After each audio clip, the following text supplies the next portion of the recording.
when making decisions, your final decision, do you base it more so on facts and figures or a feeling, Morals.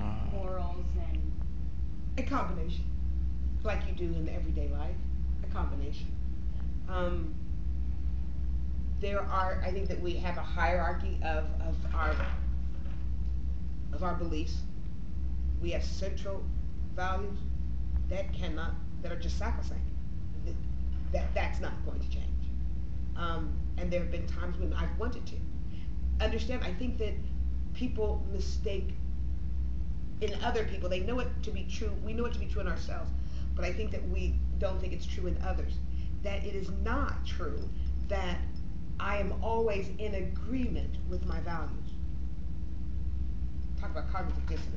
Okay, I'm not always in agreement with my values, and we have at some point we make a decision which rules my rational thought or this value that I perceive to be have an overarching truth to it. I must then succumb to one or the other. One has to win. And so I think it's both facts and figures. I am a rational choice economist. I'm a student of rational choice economy. Um, I like that I have an economics background. But what is prudent economically, financially, is not always appropriate for me.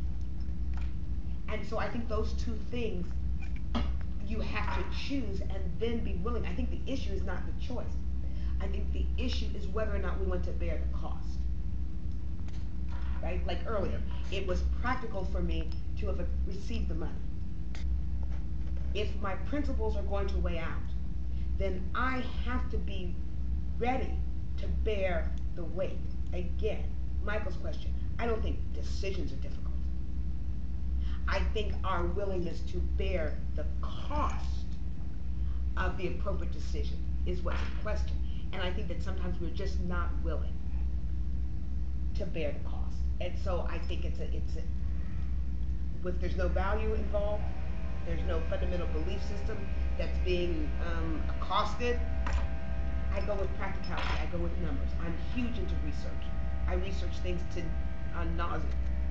Right? I do every figure twice. Um, I don't like mistakes, and I'm prone to them. And so I do every calculation at least twice, two or three times. So I like figures. I like numbers, but sometimes they just don't matter.